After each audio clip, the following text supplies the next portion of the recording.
ঈদুল আজহার লম্বা ছুটিতে প্রিয়জনের সঙ্গে ঈদ উদযাপন করতে রাজধানী ছাড়ছে মানুষ। বিগত কয়েক দিনের তুলনায় বুধবার কমলাপুর রেল স্টেশনে বেশি ছিল যাত্রীর চাপ।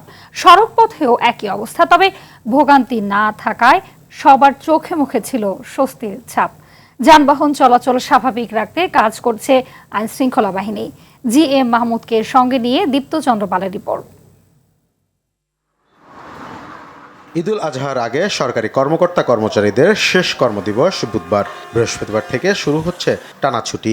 14 জুন পর্যন্ত টানা 10 দিন ছুটি কাটাবেন সরকারি চাকরিজীবীরা। লম্বা এই ছুটিতে ঈদ উদযাপন করতে ঢাকা থেকে সড়ক ও রেলপথে বেড়েছে ঘরমুখো মানুষের ভিড়। বুধবার ঈদযাত্রার পঞ্চম দিনে ভোর থেকেই যাত্রী চাপ রয়েছে রাজধানীর কমলাপুর রেল স্টেশনে। দিনের শুরুতে ভোর 4:45টায় প্রথম ট্রেন প্ল্যাটফর্ম ছাড়ে। টিকিট সংগ্রহ নিয়ে কিছু অভিযোগ থাকলেও ভোগান্তিহীন ঈদযাত্রায় খুশি যাত্রীরা।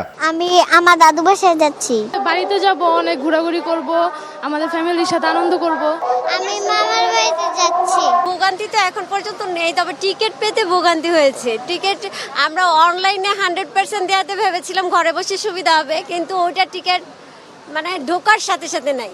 টিকিট ম্যানেজ করতে পারিনি, আমরা ব্ল্যাকে কাটতে হয়েছে, সেটা 3 গুণ টাকা দিয়ে কিনতে হয়েছে আমাদের।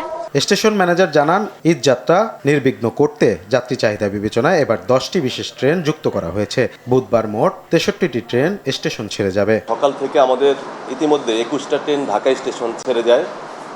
এর মধ্যে শুধুমাত্র ঈদ স্পেশাল ট্রেনটা আজকে ফার্স্ট ডে ছিল।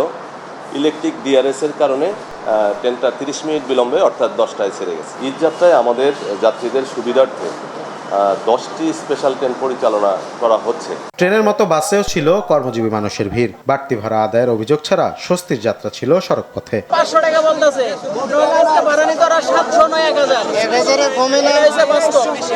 এদিকে অতিরিক্ত ভাড়া নেওয়ার অভিযোগে রাজধানীর আব্দুল্লাহপুর বাস স্ট্যান্ড থেকে দুজনকে আটক করে সেনাবাহিনী। পরে তাদের উত্তরা পশ্চিম থানায় হস্তান্তর করা হয়। আপনাদের কাছ থেকে 510 টাকার বেশি কেউ ভাড়া নিয়েছে কিনা, তারা ভাড়া নিয়েছে কিনা, আপনারা কেউ এক্সট্রা পেয়ার দিয়েছেন কিনা, কাইন্ডলি আমাকে জানান। এছাড়া নদীপথে প্রিয়জনদের সঙ্গে ঈদ পালন করতে রাজধানী ছাড়ছে দক্ষিণাঞ্চলবাসী। দীপ্ত চন্দ্র পাল, RTV, ঢাকা।